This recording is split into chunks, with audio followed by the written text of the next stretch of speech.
Good morning, and welcome to another conversation that I like to have here on Facebook Live that will turn into a podcast episode. I've had a lot of opportunities to interview people recently because I joined this thing called Podmatch, which is kind of like online dating for podcasters. And I've met some interesting people. I've had some great interviews that will be coming eventually. There will need to be some editing done for some of those for the podcast, so watch for that coming in the future. One next week is going to be really fun. At least it is for me, and I'll enjoy sharing that with you. Today, I have some things I want to just talk about and get out of my thinking process. You may or may not recognize that when I do Facebook Lives, I just go live to get things out of my head and then process them later when I listen to what I said. So I have a couple of notes that I wanted to talk about today related to community and what that means, and put that into context that I've been noticing around. So there are different contexts for different conversations, and I'll see if I can put community to different contexts while I'm working through some of this for myself.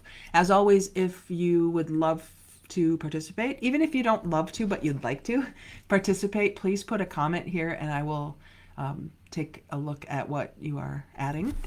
We'll have a conversation about this. What I'm learning is there are people who have podcasts that do this like in a podcast format on YouTube. I haven't gone there yet as far as doing a live on YouTube.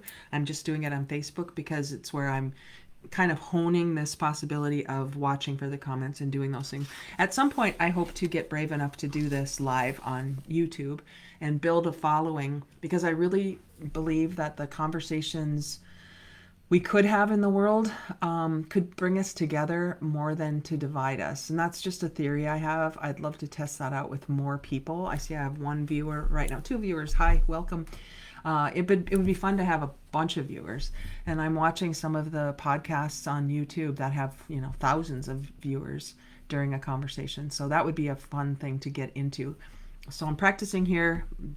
I say all that so that you can kind of know what context I'm talking about today. So with that, I'll do the countdown. This will turn into my podcast that will be released later today. So watch for that on Circle Up and Get Real. And let's do the countdown and go. 3, 2, 1. Hi, everybody, and welcome to another episode of Circle Up and Get Real. Today, I have some thoughts going around in my head that I just want to get out so that I can make more sense of these thoughts as I listen later. Because I listen to my own podcast later. That might sound really weird, but when I'm talking, doing this Facebook Live, that turns into the podcast, I'm not really formulating what I'm going to say. I'm allowing my thoughts to come to me in the context I've built. So if you've been following me at all, you know that's how it works. So today I'm contemplating and pondering the concept of community and what that really means. One of my favorite authors I first was introduced to as an author, lots of years ago, in the book that he wrote that I really loved back then was called The Answer to How is Yes. And that author is Peter Block. And as I learned about Peter from that first book, The Answer to How is Yes, I learned a lot more about him later. And I realized that he is someone who is really, really interested in and committed to building community. And one of his later books is called Community, The Structure of Belonging. And he was a really big advocate of his own home community of Cincinnati, where he put some of these principles into practice. I don't know exactly where he is right now as far as his work with communities, but he's still vibrant and around, and I really love the way he thinks. So this book called Community, The Structure of Belonging, I want to take some ideas from this today as I start this conversation. As always, please feel free to comment if there's anything you hear that you'd like to add to or address. So on the beginning, I don't even think the page is numbered. It's the very first page after the table of contents in this book. And there's a quote. And the quote is by Sigmund Freud. And it says, "The first human who hurled an insult instead of a stone was the founder of civilization. An insult instead of a stone. So back in the day, I guess, that tells me that before we were as civilized as we are now, we would fight battles with weapons. And eventually we got to the point, which I would like to believe is an evolution, where instead of hurling stones, we now hurl an insult. And where we are now in the civilization that I would like to hope can evolve even more, we don't have to hurl insults as much as we do. But I don't think we're there yet, because I'm observing a lot of insults being hurled for lots of reasons and in lots of contexts. And I'm really fascinated by how many people have gotten so upset about so many things lately. It feels to me in observation like people are just wanting to be upset and wanting to be insulted and want to find something that they can be mad about. And I don't quite get this. I don't quite understand why that is how we are, although it is better than hurling stones, I will say. So these insults and these online, jabs at things, it just seems to me like it's much more prevalent lately. And maybe it's just because I'm looking more. But I'm thinking about the Olympics, opening ceremony of the Olympics, and I'm just fascinated when I can take myself out of the middle of the conflict and try to see it from an objective point of view. And I wonder, because I wonder about a lot of things, and I wonder what it is that has people get so bent out of shape about things. And then I take that idea about getting offended and I marry that to community. And what occurs to me in that space is a quote, misery loves company. And I wonder why it is that we seem to be good at building community around things we don't like or around things we think are wrong, and how much we are looking for validation in our observations about what's wrong. Because I watch people putting things on social media as a statement. This is what it is. This is wrong. This is bad. And then I watch the comments, which to me is building community, right? The comments, especially the comments who say, yes, yes, yes, I agree, I agree, I agree. And we're building community in that way. And that becomes a very homogenous community, which doesn't invite or make psychologically safe the opportunity to have a differing point of view. So to me, community in that way is pretty siloed. And we build our own echo chambers in that way so that we can all agree and nod our heads. And to me, yes, that's certainly one way to do it.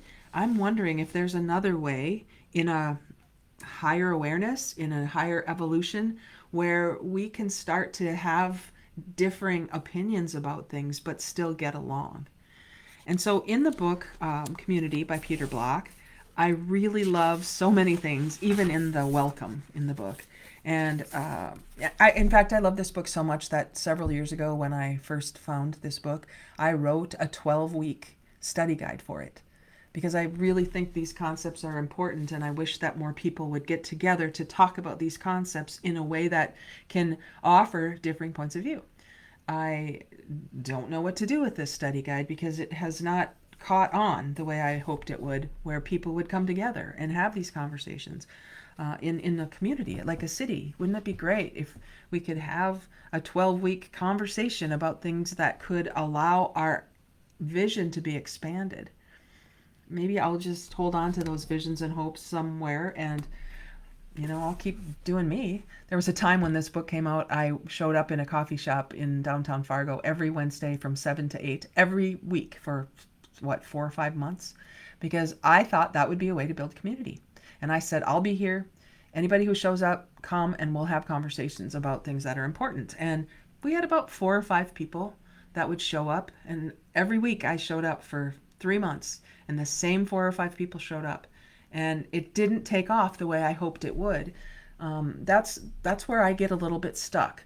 I am willing to do what it takes to build the things I think are important, and I'm stuck sometimes in how to get the word out about those things, how to expand, how to go beyond the idea.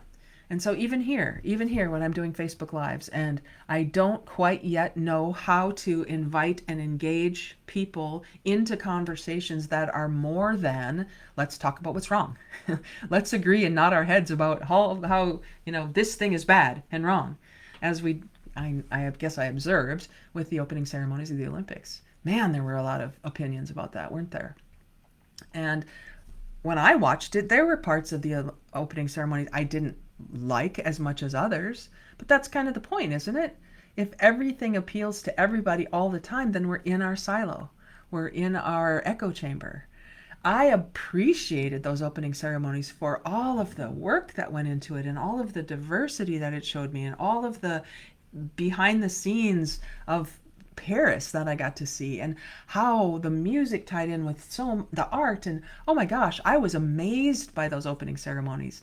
And then I went on Facebook, I think it was, and saw how many people were so offended by something that wasn't even intended to be offensive. And I'm just fascinated as I do my best to stay out of judgment and stay in observation. So how does that relate to community? Well, if we could build a community that celebrated diversity, that had opportunities for people to come together, even if they don't share every single opinion, wouldn't that be fun? For me, that would be so much fun. And maybe I'm weird and that's why I can't quite get traction here. But community in the book, I just want to give you the definition he uses. He says, community as used here is about the experience of belonging. We are in community each time we find a place where we belong. The word belong has two meanings. First and foremost, to belong is to be related to and a part of something. And it feels like that is missing a lot, maybe because we as humans don't know ourselves well enough to know what to put out there so other people can be attracted to it. And I think that's a problem too, right? We don't do the deep work to find out who we really, really are. And then if we do that deep work, we're afraid to put that authentic version of ourselves out because we have a huge fear of criticism, because people are so good at criticizing. We get better at what we do over and over again. And if we criticize first, and the first thing we notice is what's wrong or what we don't like, and that's what we talk about, no wonder people are still longing to be. And that's the belonging. That's the second part he talks about in the book. He says it's the opposite. Sorry, I just inhaled it. Coughed, sorry. And again, this happens to me when I say things that need to be said, but I'm stopped in saying them because I'm afraid of criticism. Somehow that's happened to me when I've done Facebook Lives before. It's so odd to think about that. So I'm working through that in my throat chakra. Anyway. I'll just say this. So first and foremost, to belong is to be related to and a part of something, not apart from something. So it's membership, the experience of being at home in the broadest sense of the phrase. It's the opposite of thinking that wherever I am, I would be better off someplace else, or that I am still forever wandering, looking for that place where I belong. The opposite of belonging is to feel isolated and always on the margin, an outsider. To belong is to know, even in the middle of the night, that I am among friends. And that's the kind of community that I think would be so fun to build. He says the second meaning of the word belong has to do with being an owner. Something belongs to me. To belong to a community is to act as a creator and co-owner of that community. What I consider mine, I will build and nurture. So if we have that space, physical space, it could be virtual space, where I feel both that I belong here, I'm a member because I belong, and I feel a sense of ownership, that's where things grow. And that's what I would love to be part of creating. I have a couple of online communities right now where we meet regularly. People are members. They are investing their time and their money in being a part of something, not apart from something. And in some cases, it might be because people haven't yet found that space that they can be real and authentic in their physical surroundings. So they're finding us virtually.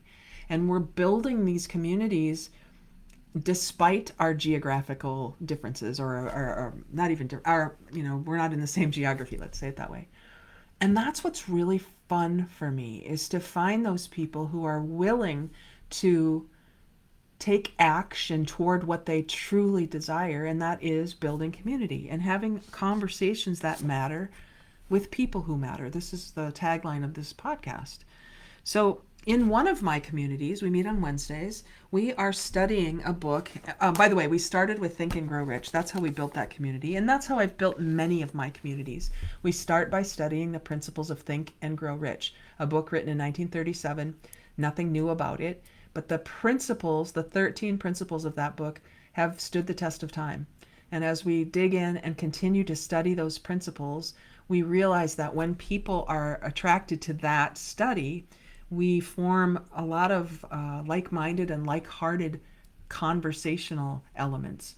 And from there, since we meet regularly, we come back and say, so what did you see last week based on what we talked about? How was the week for you? And sometimes people are saying this is their touch point. Every week they love coming back to that space because every week it's their reset.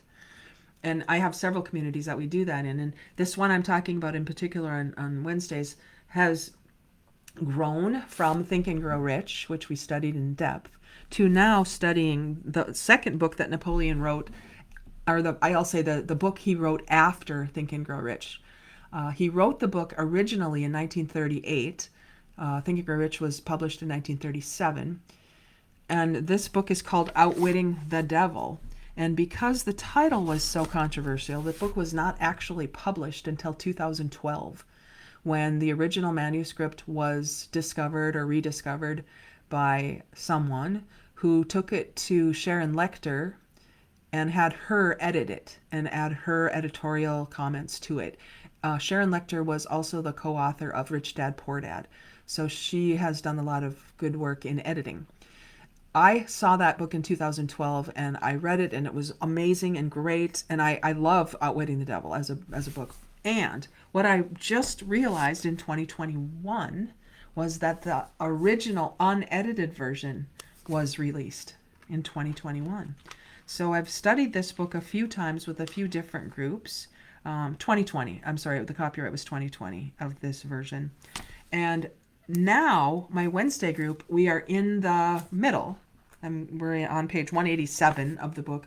And every Wednesday we dig in to this book. And we have no real schedule because it will go where it goes based on the conversation we're having.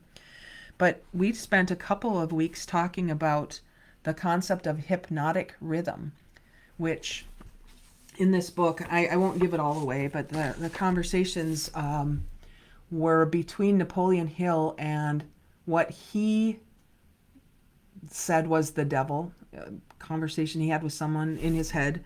I mean, you can take that however you will. Was he actually talking with the actual devil, or was he having a conversation kind of like Neil Donald Walsh had with God in the book series Conversations with God?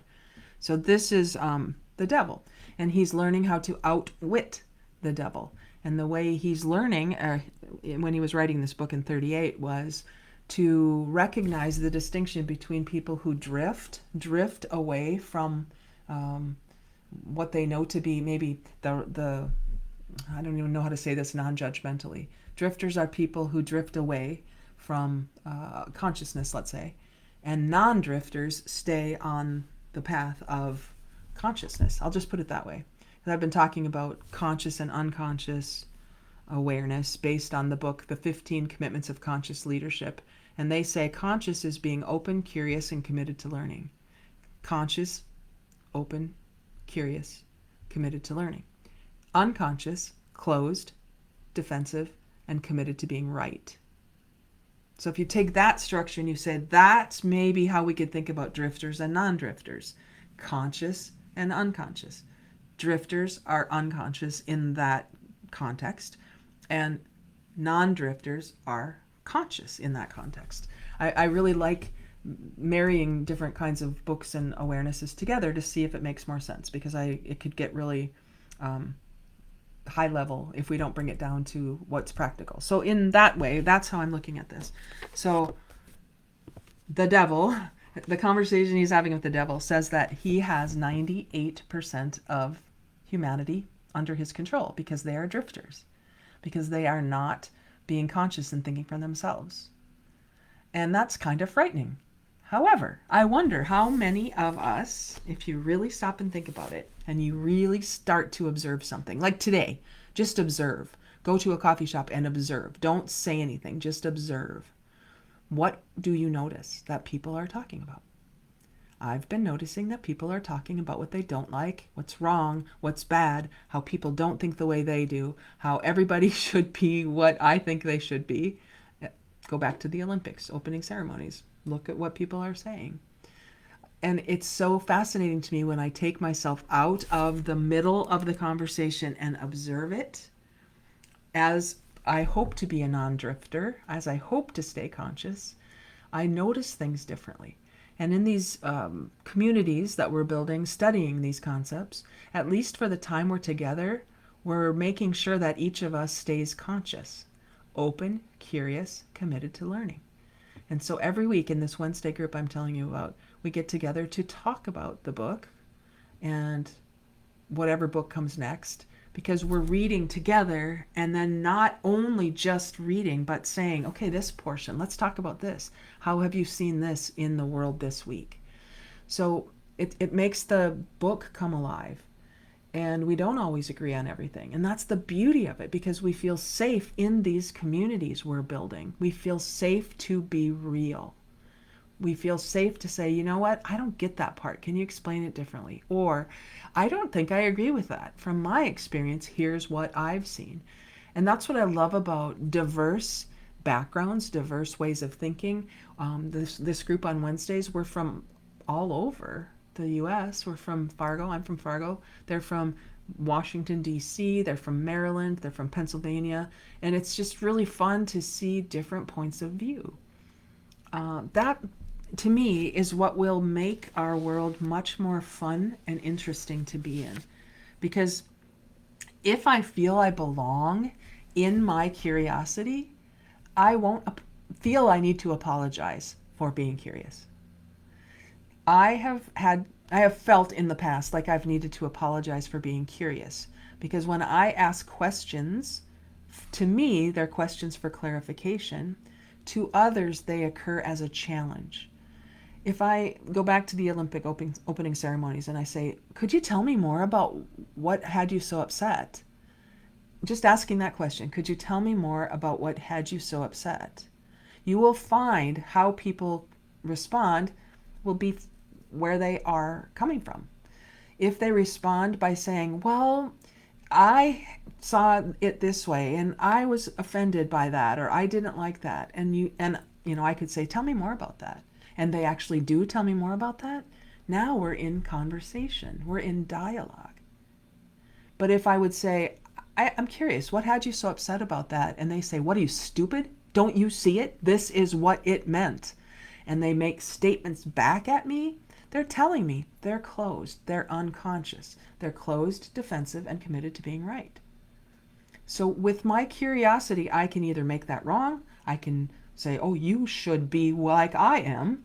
I could put a lot of shoulds in there, or I can remain in observation, remain curious so I don't get furious.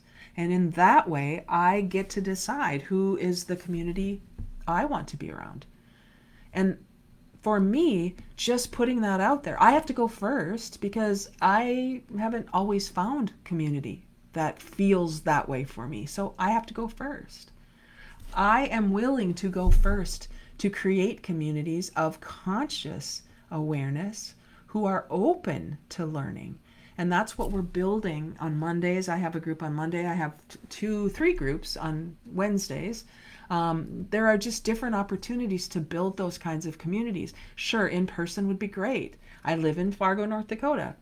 The conversations to be had in Fargo, North Dakota are probably there. There are probably people in my physical space who are open, curious, committed to learning. I'm not always sure how to find them. I'm not sure how to find them virtually.